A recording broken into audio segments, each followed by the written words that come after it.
అందరికీ షలో ప్రార్థన. మహాగణుడ, మహోన్నతుడ,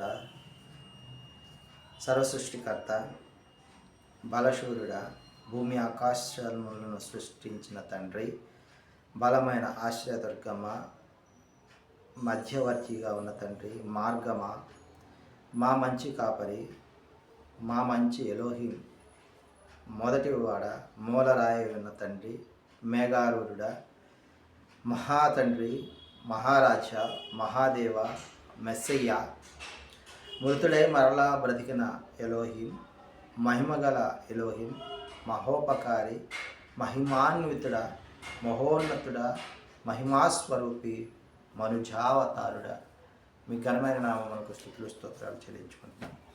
ఈ ఉదయకాల సమయంలో నీ వాక్యమును మేము ధ్యానించినట్లుగా మమ్మల్ని కురికొలిపి మా మనోన్నతిని వెలిగించి మీ మార్గంలో నిలుపుతున్నట్లయితే మీకు వేలాది స్తోత్రాలు చెల్లించుకుంటూ ఈ మా మనలు మా రక్షకుడి విమోచకుడు నజరేయుడగు యెషూవా మెస్సీయ నామమున అడిగి పొందుకుంటున్నాం తండ్రి, ఆమేన్.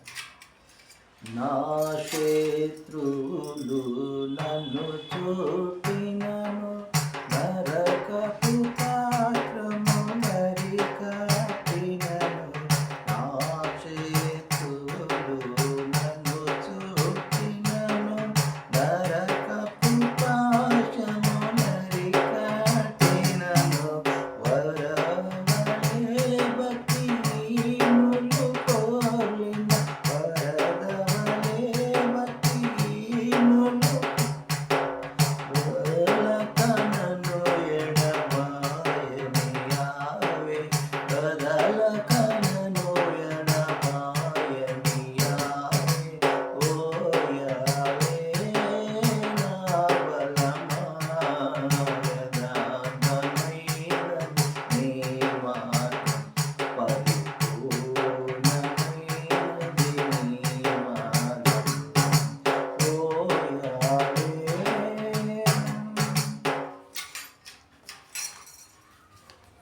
మొదటి దినవృత్తాంతాల గ్రంథము 17వ అధ్యాయాన్ని మనం ధ్యానించుకుంటూ ఉన్నాం.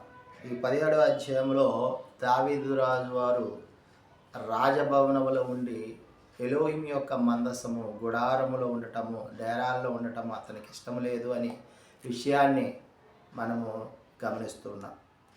అదే విషయాన్ని అదోనీ వారు గమనించి నాతాను అనే ప్రవక్తతో కొన్ని విషయాలను తెలియజేసినట్లుగా చూస్తూ ఉన్నాం. నీకు పుట్టబోయే బిడ్డ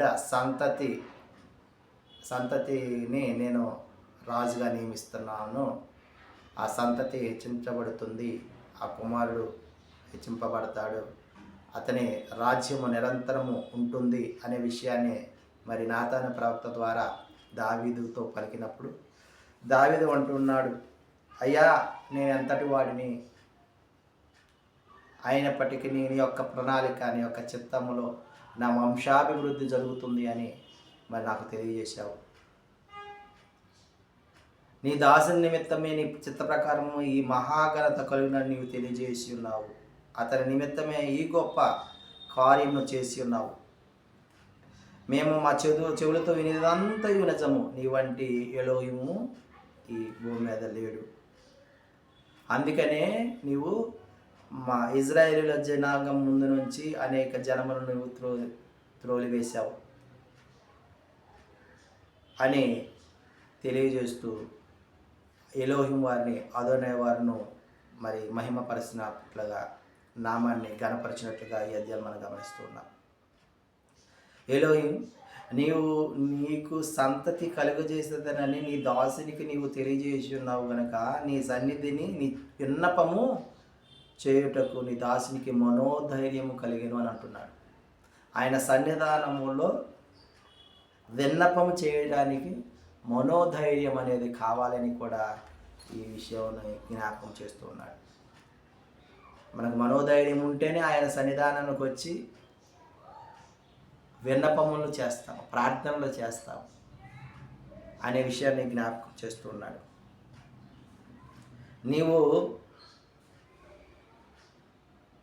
నీవు ఆశీర్వదిస్తే అది ఎన్నటికీ ఆశీర్వదింపబడే ఉంటుంది అని అంటున్నాడు.